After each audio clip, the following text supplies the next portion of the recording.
everyone, I am so excited about this week's project. We are kicking off our MSQC Basics patterns, and this one is everything you need for your tabletop. So let me show you how to make it.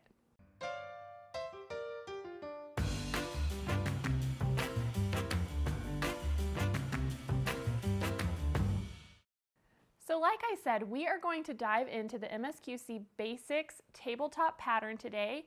So when you pick up this pattern, it's going to have all the instructions for you to make a simple table runner, 4 placemats, and 4 napkins using this mitered technique that I'm going to show you today. So first up, pick out both your main fabric. That's actually going to be the one that is on the back and wraps around to the front of your project. For that, you're going to need 3 1/4 yards. And then for your accent fabric, the center here, you'll need 2 1/2 yards. And that will be the same, back and front on all your placemats, napkins, and the runner. Or you can mix it up and make it however you want. Really, the idea behind this is we're giving you a simple pattern to start, and you can then embellish this any way you want. So also for the placemats and the runner specifically, you're going to need some batting to put behind there, so make sure you have some batting handy as well. So let me show you how to make this, starting with the placemats.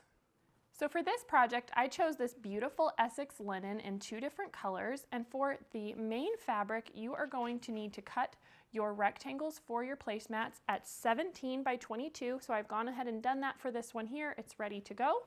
I'm just going to set it aside for now. And then you'll also need to cut a 12 1/2 by 17 1/2 inch rectangle and a piece of batting of that exact same size for each of your placemats and have those ready to go. So let's set this aside. We're going to come back to this larger rectangle and we're going to make some marks to get this ready to go for the miters. So I've got my ruler handy here.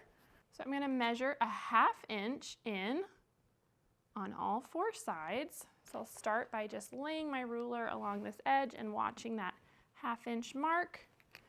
And you can use whatever marking tool you'd like. You could use tailor's chalk. I'm just going to use a pen, so hopefully you guys can see this. This will be inside the project, so it's pretty forgiving.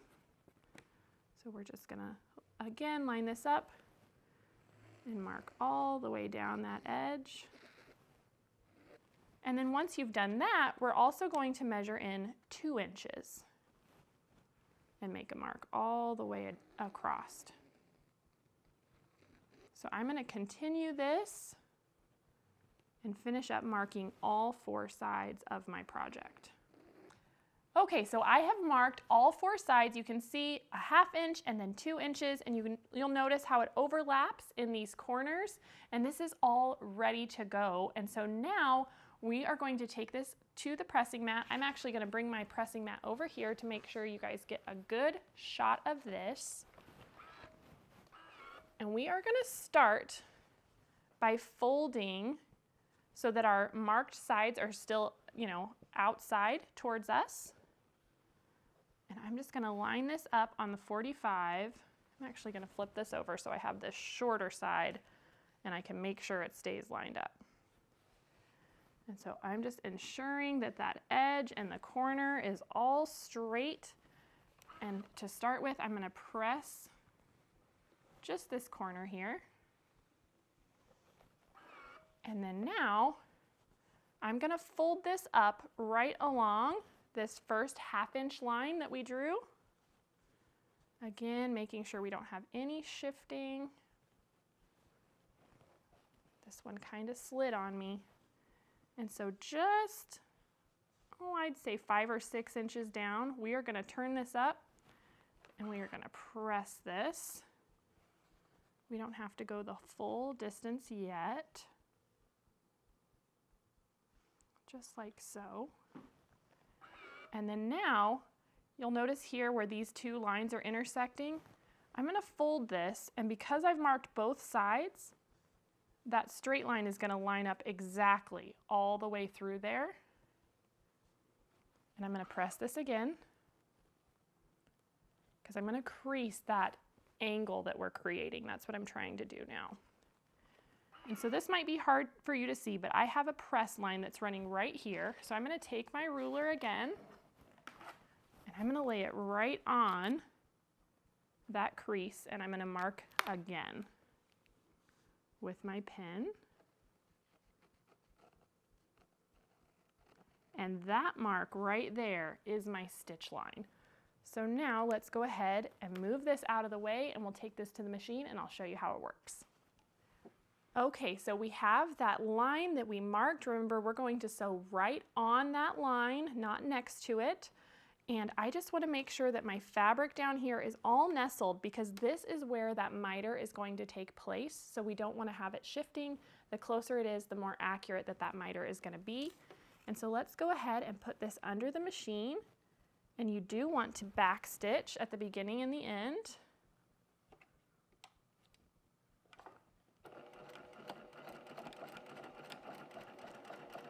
We're just going to sew straight down that line and back stitch again. There we go, and now we can trim our threads.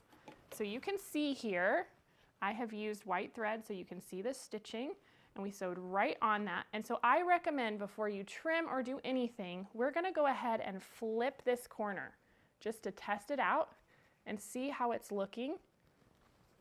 And would you look at that? That looks pretty nice. I'm very happy with that.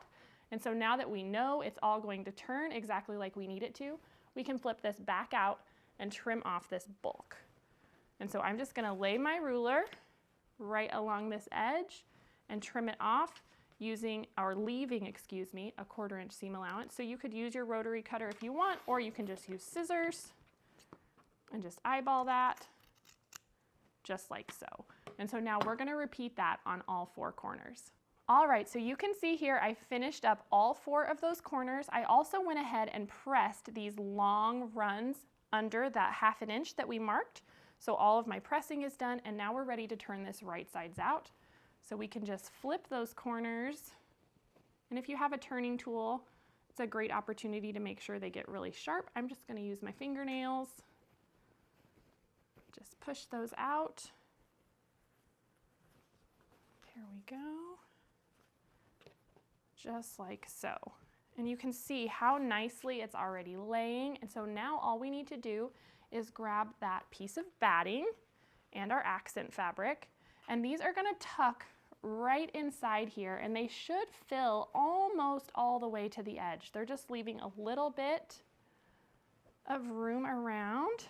And so you might need to kind of adjust and shift this to make sure it's centered up in there. Just like so. You just don't want it to be too bulky on any of the edges. So there's the batting. If you wanted to, you could use some basting spray, or the Free Fuse basting powder would be great here. And then we will add our accent fabric. So just in the same way, this is going to tuck inside.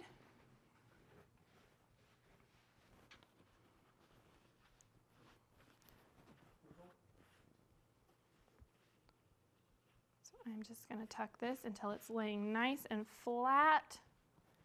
And I'm actually going to bring this over here and give it just a little press, because I've got a wrinkle there in the center.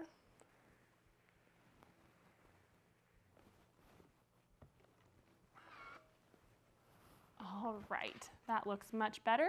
So now I'm going to go around and I'm going to put some pins, because I don't want any of this to shift. So let me work on that, and I'll meet you back here when it's done.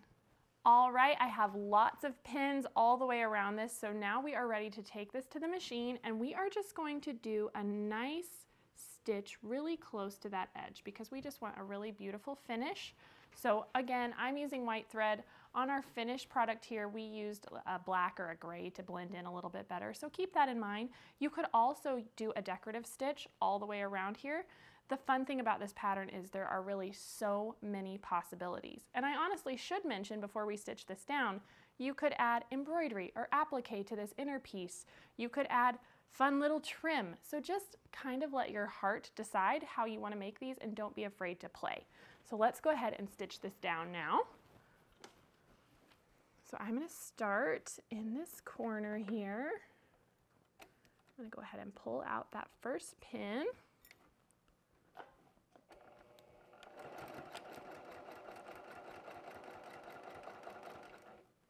And just make sure to take your pins out as you go. You don't ever want to stitch over those.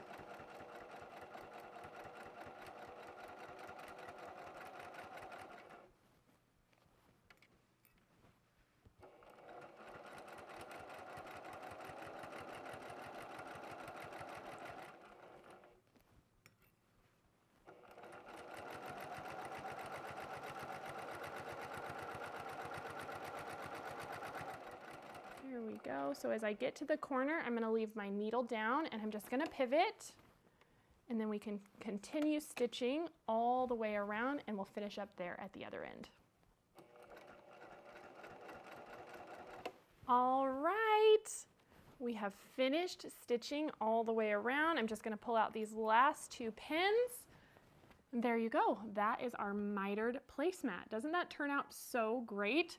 It's so fun. And so like I said, in the pattern, it'll tell you exactly how to make this exact same style in both a runner and a napkin. Here's the napkin, and you will get enough to do 4 placemats, 4 napkins, and of course your runner.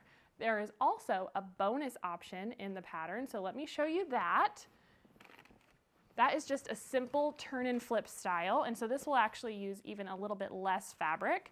And so here's just one, and I did this in really cute Halloween fabric, so it's got the bats on one side and these skulls on the other. And on this one, I couldn't resist adding some pom-poms on either end. So like I said, I just want you to play with this, really use your imagination, because you can use this basic pattern to make these completely your own and customizable to your home or for gifts that you're making. So I hope you enjoyed this, and I'll see you next time on At Home. Hey everyone, it's Misty. Thanks for watching At Home. If you aren't already a part of our Missouri Star family, be sure to subscribe and hit the bell if you want a notification every time we release a new video. I'll see you next Monday on the newest episode of At Home.